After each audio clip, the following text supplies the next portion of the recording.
With me now here on the Hill, joining me in studio, Rich McCormick. He is a congressman from Georgia. He's been calling for assaults on ICE to be addressed for months now. Also co-sponsored the Safe Cities Act, which would withhold funds essentially from dangerous and sanctuary cities. Congressman, thanks for being with us. Your opening thoughts. You heard from the sheriff there. You heard from the local lawmaker there. We've all seen and watched the video. Your perspective tonight is? It's really interesting. When I first watched the first video I saw, I was like, oh man, this looks really bad. Then the second video, I got a totally different perspective. And this is, once again, you look at witnesses.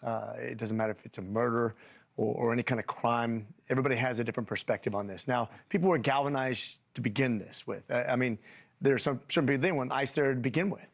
And obviously, the president sent people up there because of what happened with the Somali community and some of the concerns that they had with illegal immigration and then pilfering the federal system.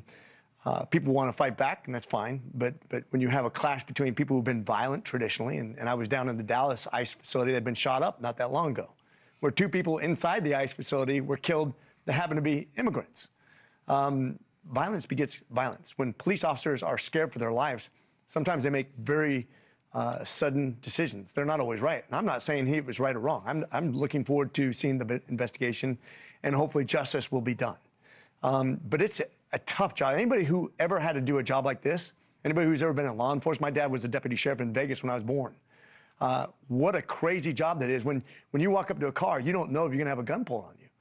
That's a precarious thing. When you see the bricks being thrown at these people, when you see people taking snipes at these officers, doxing them, that's a precarious job to have to begin with. They're already scared for their lives. Does the president need to rethink his policy on deportations? I don't think when it comes to people who are stealing from the United States government, who are here illegally, they should absolutely be deported. I think that's a 90% issue.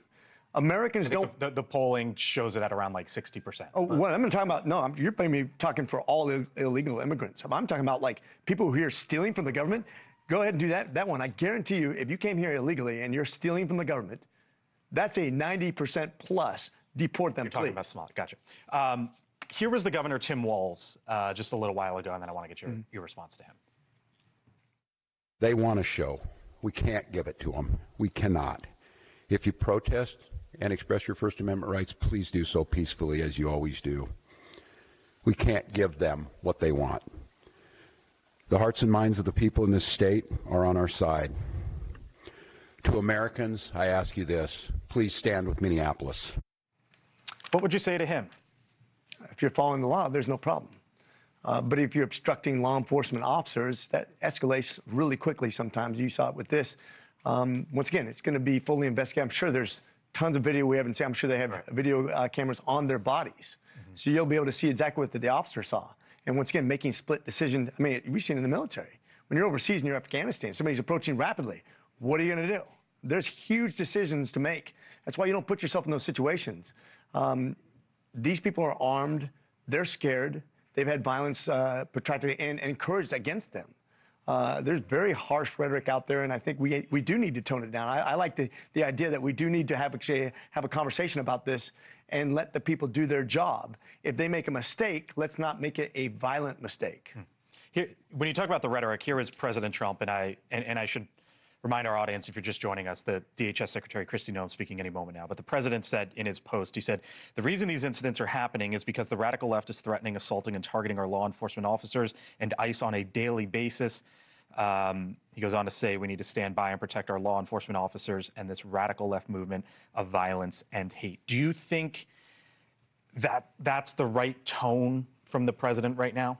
I don't think it's an inaccurate statement. Certainly, he has his opinions why he sent those ICE officers at the beginning. He's not encouraging violence. Just the opposite. I think he's saying, hey, look, stand by law enforcement. Let's do the right thing. Let's enforce our laws. Don't punish the people who are actually there to do their job. Don't infer violence because that's going to escalate. We shouldn't confuse his rhetoric for not caring. I'm sure nobody wants to see a woman killed because of a scenario that escalated and somebody made a rash decision.